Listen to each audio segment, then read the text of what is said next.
សូមចូលរួមរំលែកទុកផងលោកអធិការរងស្រុកគៀនស្វាយម្នាក់បានទទួលមរណភាពនៅក្នុងបន្ទប់ទឹកកន្លែងធ្វើការបង្កឲ្យមានការភ្ញាក់ផ្អើលហេតុការណ៍ដ៏គួរឲ្យភ្ញាក់ផ្អើលមួយបានកើតឡើងនៅទីតាំងអធិការដ្ឋាននគរបាលស្រុកគៀនស្វាយក្នុងខេត្តកណ្ដាលកាលពីល្ងាចថ្ងៃទី9ខែសីហាឆ្នាំ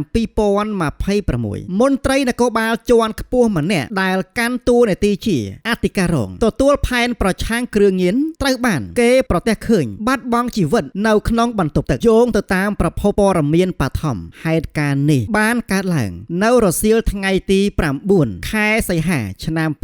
2026នេះស្ថិតនៅក្នុងបរិវេណអធិការដ្ឋាននគរបាលស្រុកគៀនស្វាយផ្ទាល់តែម្ដងនៅមុនពេលកើតហេតុគេបានដឹងថាលោកអធិការរងវងសែបានដើរចូលទៅក្នុងបន្ទប់ទឹកនាពេលនោះមិនមាននរណាម្នាក់ចាប់អារម្មណ៍អ្វីនោះទេពីព្រោះការចេញចូលបន្ទប់ទឹកគឺជារឿងធម្មតាប្រចាំថ្ងៃក៏ប៉ុន្តែអ្វីដែលធ្វើឲ្យមានការសង្ស័យនោះគឺការចូលបន្ទប់ទឹកនេះបានអូសបន្លាយពេលវេលាយូរខុសពីប្រក្រតីហើយមិនបានឃើញលោកចេញមកក្រៅវិញដោយមានការព្រួយបារម្ភខ្លាចក្រែងលោកមាននៅបញ្ហាសុខភាពឬក៏ខ្យល់កកងកម្លាំងដែលមានវត្តមាននៅទីនោះក៏បានទៅគោះទ្វារហៅលោកជាច្រើនដងក៏ប៉ុន្តែគ្មានការឆ្លើយតបដោយសារតែស្ថានភាពមិនស្រួលទើបកងកម្លាំងបានសម្រេចចិត្តគាស់ទ្វារចូលទៅមើលហើយក៏បានប្រទះឃើញលោកអធិការរងបានបាត់បង់ជីវិតបាត់ទៅហើយក្រោយពេលគាស់ទ្វារចូលមាននៅរូបភាពខ្លះត្រូវបាន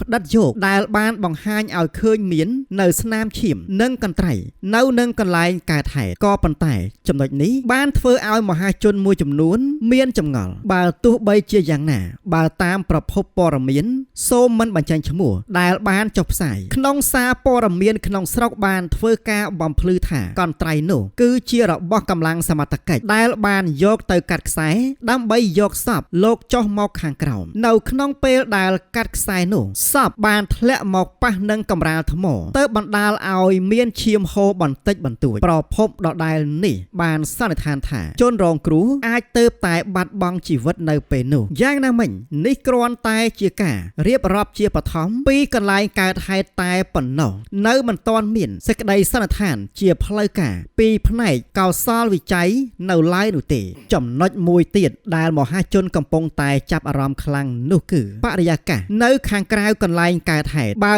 យោងតាមសេចក្តីរាយការណ៍របស់សារព័ត៌មានបានឲ្យដឹងថាខណៈពេលដែលអ្នកសារព័ត៌មានជាច្រើនស្ថាប័នបានចុះទៅយកព័ត៌មាននិងធ្វើការផ្សព្វផ្សាយ live ផ្ទាល់នៅមុខទីតាំងអធិការដ្ឋានស្រាប់តែមានបរិះស្លៀកពាក់ស៊ីវិលចំនួន3នាក់បានចេញមករារាំងប្រភពព័ត៌មានបានធ្វើការរៀបរាប់ថាក្រុមបរិះទាំងនោះមានអាកប្បកិរិយាច្រងែងច្រងាងនិងបានដេញអ្នកកាសែតមិនឲ្យថតរូបហើយថែមទាំងមានការប្រើប្រាស់នៅពាក្យសម្ដីគំរាមចាប់ខ្លួនអ្នកកាសែតអ្នកសារព័ត៌មានថែមទៀតផងហេតុការណ៍នេះបានចោទជាសំណួរពីសំណាក់បងប្អូនមហាជនជុំវិញសេរីភាពនៃការយកព័ត៌មាននៅទីកន្លែងកើតហេតុបើទោះបីជានីតិវិធីស៊ើបអង្កេតកំពុងបន្តក៏នីតិវិធីផ្នែកសាសនានិងការគោរពវិញ្ញាណក្ខន្ធត្រូវបានរៀបចំឡើងយ៉ាងយកចិត្តទុកដាក់ជាទីបំផុតនៅវេលាម៉ោងប្រមាណជា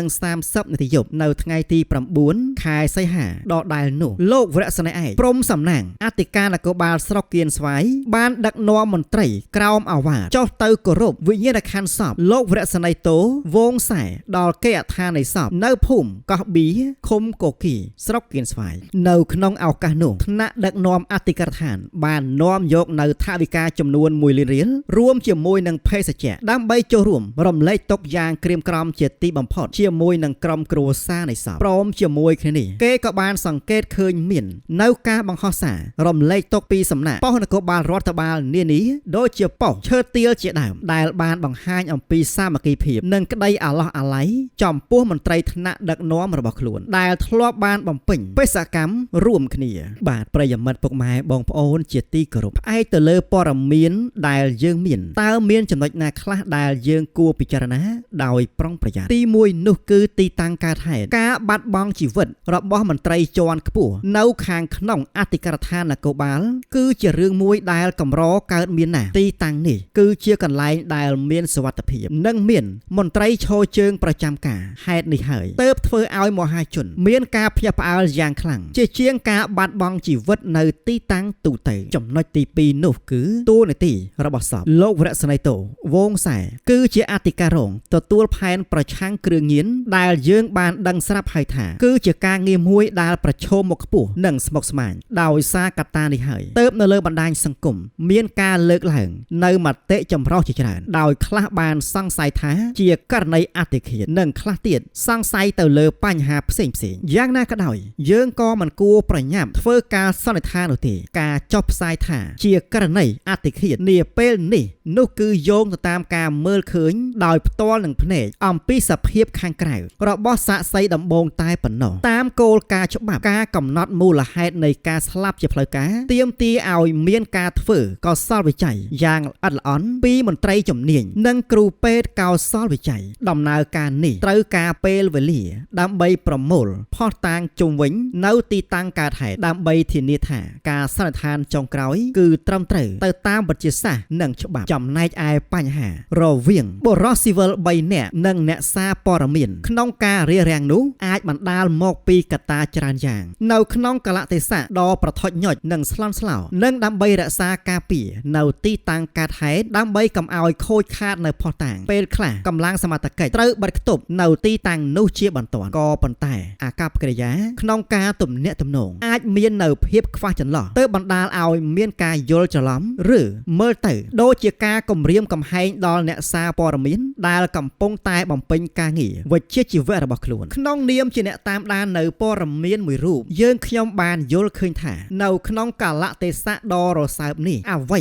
ដែលយើងគួរផ្ដល់អាទិភាពជាបំផុតនោះគឺការគោរពដល់កិត្តិយសរបស់សពនិងក្រុមគ្រួសាររបស់លោកដែលកំពុងតែទទួលរងនៅភាពសោកសៅយ៉ាងខ្លាំងចំពោះការបាត់បង់សមាជិកគ្រួសារជាទីស្រឡាញ់ដោយតក់ក្រហល់បែបនេះការបញ្ចេញមតិនៅលើបណ្ដាញសង្គមគឺជាសិទ្ធិក៏ប៉ុន្តែការចែករំលែកនៅព័ត៌មានដែលមិនទាន់មានការបញ្ជាក់ជាផ្លូវការដាក់ការសង្ស័យដោយគ្មានភស្តុតាងឬការសន្និដ្ឋានជំនួសសមត្ថកិច្ចជំនាញអាចបង្កជាការយល់ច្រឡំនៅក្នុងសង្គមនិងកាន់តែប៉ះពាល់ដល់ផ្លូវចិត្តរបស់គ្រួសារនៃសពមន្ត្រីនគរបាលគឺជាអ្នកដែលលះបង់នៅពេលវេលានិងកម្លាំងកាយចិត្តដើម្បីសន្តិសុខសង្គមហេតុនេះការទុកពេលវេលានិងលំហការងារជូនដល់សមត្ថកិច្ចជំនាញនៃស្នងក្រថានគរបាលខេត្តកណ្ដាលក៏ដូចជាក្រសួងមហាផ្ទៃដើម្បីធ្វើការស៊ើបអង្កេតប្រកបដោយតម្លាភាពនោះគឺជាជំរើសដ៏ល្អជាទីបំផុតសម្រាប់យើងទាំងអស់គ្នាដែលជាប្រជាពលរដ្ឋស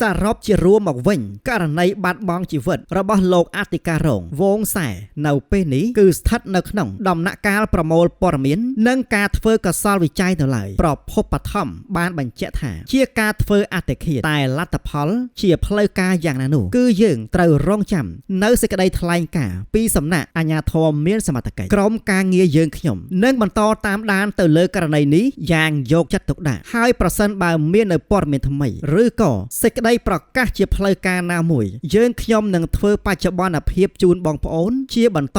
ទៀតសូមចូលរួមរំលែកទុក្ខដ៏ក្រៀមក្រំបំផុតជាមួយក្រុមគ្រួសារនៃសពលោកវរៈសេនីតូវងសែផង